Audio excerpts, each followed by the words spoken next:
Halo, nama saya Hansen. Kali ini saya akan menjelaskan mengenai aplikasi PlayConsign dan juga memberikan demo. Jadi, PlayConsign adalah sebuah aplikasi e-commerce berbasis mobile yang didevelop menggunakan programming language Java menggunakan Android Studio. Jadi, ini adalah tampilannya jika baru dibuka ya aplikasinya. Oke. Pada saat aplikasinya baru saja dibuka, user akan diarahkan ke main activity, di mana main activity ini kita bisa melihat kategori-kategori apa saja yang terdapat di aplikasi PlayConsign. Tetapi sebelum saya melanjutkan demonya, saya akan menjelaskan satu persatu kelas-kelas yang ada pada program ini. Jadi yang pertama itu kelasnya adalah kategori. Kelas kategori ini adalah kelas model untuk kategori ya. Dan kedua itu adalah kategori adapter. Kelas ini adalah kategori adapter ini berfungsi untuk menghubungkan data kategori ke recycler view yang terdapat pada home fragment ini ya. Kemudian ada kelas change pass activity. Ini sebenarnya saya nggak jadi pakai karena untuk men-change password itu saya menggunakan reset link password ke email pengguna. Kemudian ada Cloudinary Manager, di mana kelas ini berfungsi untuk mengatur Cloudinary, di mana di sini kita bisa get instance dan juga melakukan upload image. Kemudian kelas selanjutnya yaitu Consign Fragment, di mana ini adalah kelas yang menampung logic-logic untuk melakukan consign item yang dapat kita upload ke PlayConsign. Kemudian ini Forgot Pass Activity class, di mana kelas ini menampung logic untuk melakukan forgot password. Dan ini adalah home fragment kelas untuk home fragment ini sendiri lumayan simple lah. Jadi dia hanya untuk menampung kategori. Terdapat juga tombol explore dan juga ada search bar, di mana kita bisa melakukan search item yang ada pada aplikasi PlayConsign. Contohnya di sini saya melakukan search SteelSeries ya, saya tekan enter dan dia akan muncul nih hasilnya, ini SteelSeries M750 TKL. Kemudian kelas selanjutnya itu Login Activity, yang mana kelas ini berfungsi untuk menampung logic untuk user dapat melakukan login. Kemudian main activity class, di mana main activity ini terdapat 3 fragment yang sudah saya sebutkan tadi, yaitu home fragment, consign fragment, dan juga login fragment. Kemudian di sini terdapat interface Bitran service, di mana menampung untuk proses pembuatan snap token. Kemudian ada payment activity class, di mana di sini untuk melakukan payment ya. Jadi seller di aplikasi PlayConsign ini sebelum dapat mengupload produknya ke PlayConsign harus membayar biaya layanan sebesar 5.000 terlebih dahulu. Selanjutnya model kelas produk, dan selanjutnya adalah produk adapter, dan ini berfungsi untuk menghubungkan data produk ke recycler view yang ada di search activity. Kemudian produk detail activity. Untuk kelas ini berfungsi untuk menampilkan detail-detail dari sebuah produk. Kemudian profile fragment. Profile fragment ini untuk menunjukkan informasi mengenai pengguna yang sudah login. Register activity ini menampung logic agar user dapat melakukan register account jika belum memiliki account PlayConsign. Kemudian search activity ini berisikan produk-produk apa saja yang ada pada PlayConsign ya. Jadi di sini ada search dan kita bisa melakukan klik pada sebuah produk dan akan diarahkan ke produk detailnya ya. Kemudian selanjutnya adalah kelas seller. Ini adalah kelas model untuk seller.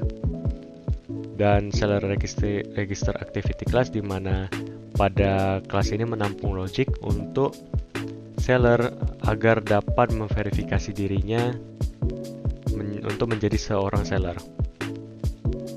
Dan ini ada model kelas snap request.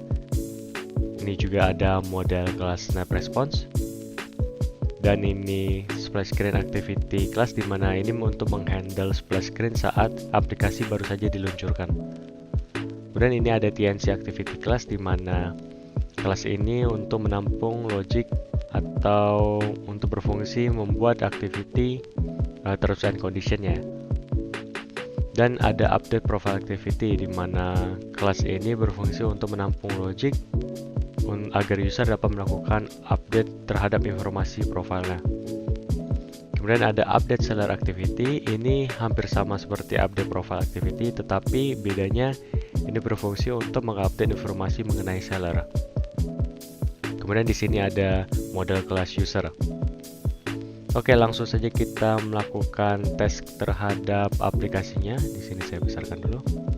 Oke, jadi di sini aplikasinya lumayan simple ya. Jadi seperti e-commerce pada umumnya, terdapat homepage ini atau home activity, mana kita bisa melakukan search atau melakukan explore terhadap produk apa saja yang ada di aplikasi ini.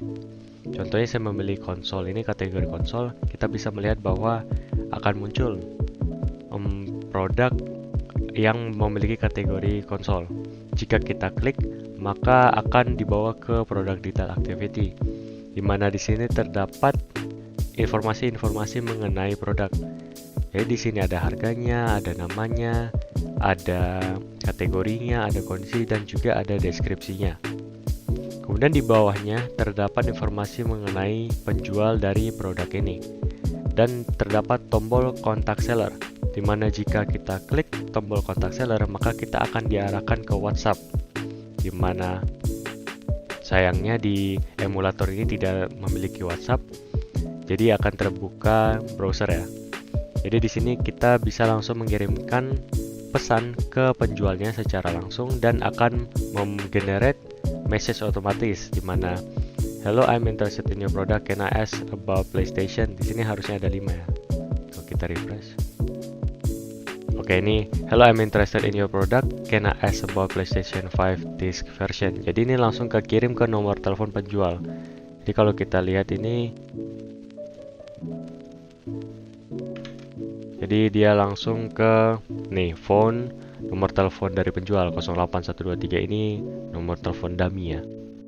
Jadi kalau kita balik ke ini, ke aplikasi. Oke, kita back aja. Oke, jadi jika kita adalah seorang guest dan kita mencoba untuk menekan tombol consent fragment ataupun profile fragment, maka kita akan diarahkan ke login page. Dan untuk sekarang saya akan mencoba melakukan register dulu ya. Jadi untuk register kita coba aja lah. Kita akan mencoba testing account untuk nama, dan emailnya saya akan testing email @gmail.com aja.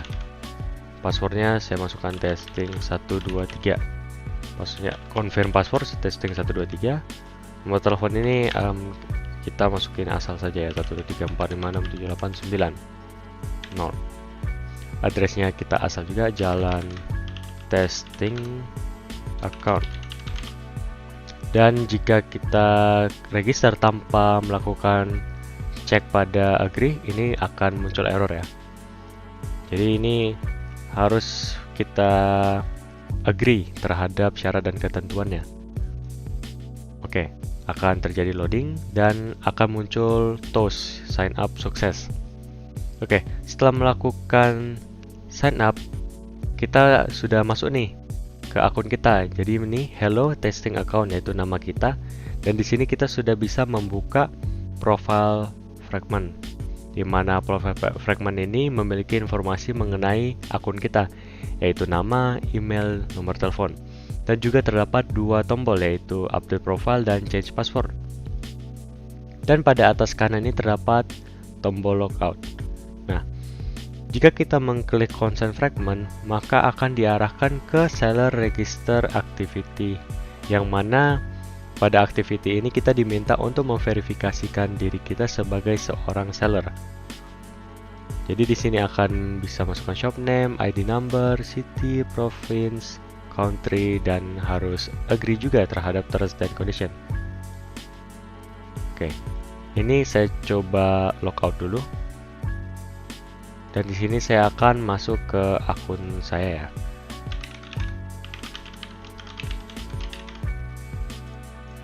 Wah, saya sendiri lupa nih password saya apa. Jadi kita coba aja pakai forgot password ya. Jadi di sini kita coba forgot password, masukkan emailnya, dan kita akan mengirimkan link ke email kita. Jadi di sini saya akan membuka email saya. Nah, ini masuk ke email saya nih, link untuk melakukan reset password. Oke, di sini kita buka linknya. Oke, di sini kita tinggal memasukkan password barunya. Jadi sebagai contoh saya masukin Hansen 123. Oke, kita save. Dan di sini sudah berhasil. Dan jika kita kembali ke aplikasinya kita, Hansen 123, dan kita login, maka kita akan berhasil login. Hello Hansen. Oke, di sini saya sendiri sudah mendaftarkan diri sebagai seorang seller. Dan jika kita terdaftar sebagai seorang seller, pada profil Fragment akan terdapat informasi mengenai toko kita. Yaitu di sini ada nama toko kita dan juga domisili kita. Dan di sini ada tombol product list, di mana tombol ini digunakan untuk melihat produk-produk apa saja yang sudah pernah kita upload ya. Oke. Kemudian di bawah kanan ini juga ada tombol update seller information untuk mengisi data-data seller kita jika kita ingin merubahnya. Oke. Kemudian di sini juga update profile untuk melakukan update profile jika kita ingin mengganti informasi mengenai akun kita ya. Oke, ini informasi mengenai profile saya yang sekarang, dan saya back aja karena saya tidak ingin menggantinya. Kemudian di sini ada tombol change password, di mana di sini kita bisa meminta email untuk melakukan reset password. Dan di sini ada pop-up untuk menanyakan apakah kita ingin atau cancel. Jadi jika kita tekan send dan kita membuka kembali di email, maka akan terdapat reset password lagi nih, link untuk reset password. Nih, jadi ada dua nih. Jadi ini yang tadi dan ini yang sekarang.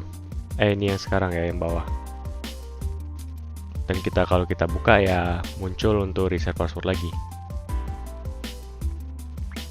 Oke, baik. Kalau gitu lanjut lagi. Dan karena saya sudah terdaftar sebagai seorang seller, maka consent fragment ini dapat ditekan. Di sini saya akan memberi contoh jika melakukan consign item ya. Jadi di sini saya sudah menyiapkan data dummy. Ini kita box. Harganya 2.499.000. Kategorinya adalah konsol. Kondisinya ini adalah second. Dan untuk deskripsinya ini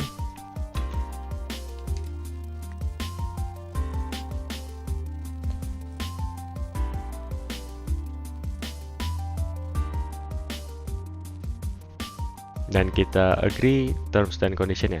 Nah, jika kita tekan tombol consent maka akan ada loading.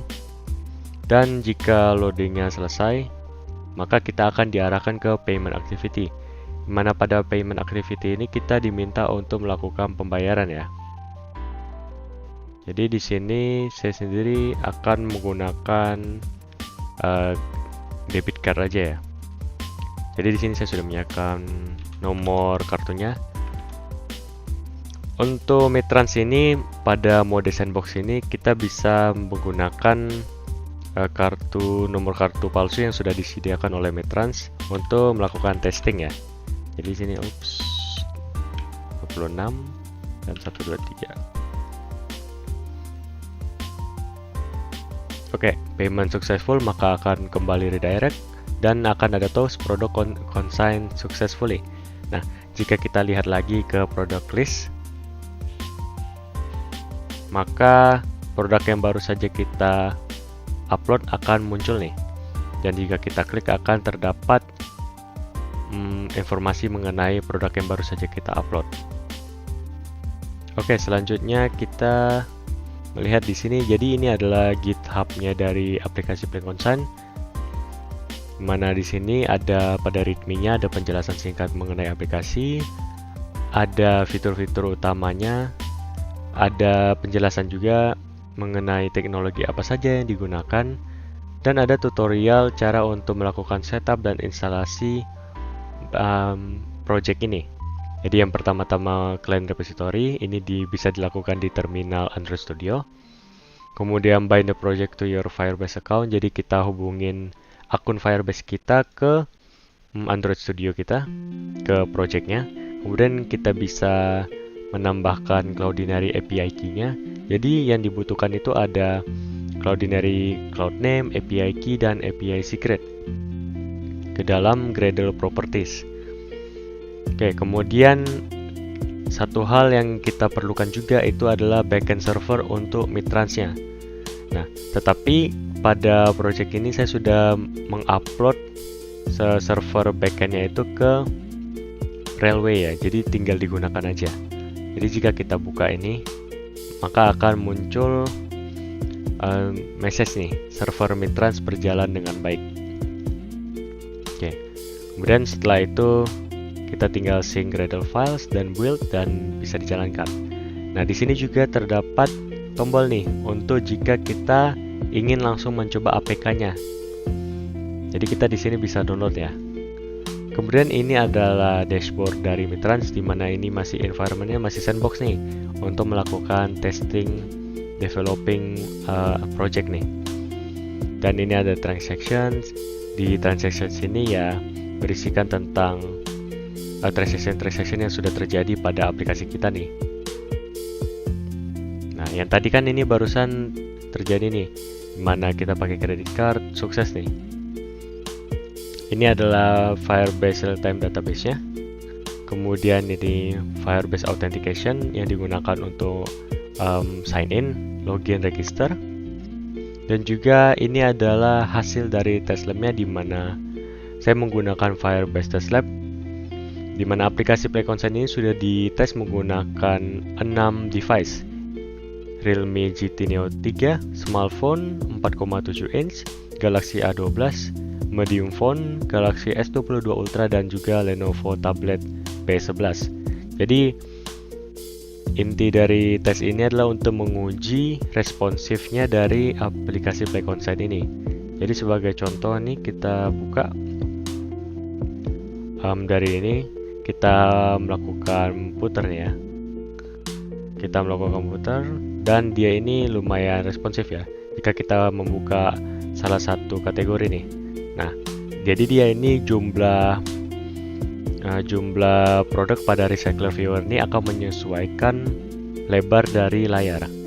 Jadi ini karena lebarnya segini, makanya munculnya akan ada 5 nih. Dan jika kita muter lagi, dan dia akan menyesuaikan lagi nih ke ukuran layar, sehingga dia munculnya cuma 2. Dan ini adalah codingan untuk backend servernya. Ini dibuat menggunakan Node.js dengan programming language JavaScript. Jadi di sini ada untuk menginisialisasikan Mitrans-nya, di mana ini ada is production untuk mengganti ke mode production, kita tinggal ganti true. Tapi ini karena masih mode sandbox, kita jadi default saja. Untuk server key saya taruh di .env karena server key adalah key yang rahasia ya, dan susah untuk diganti. Kemudian ini ada untuk melakukan membuat snap token, dan ini untuk parameter-parameter yang ada di objek ini.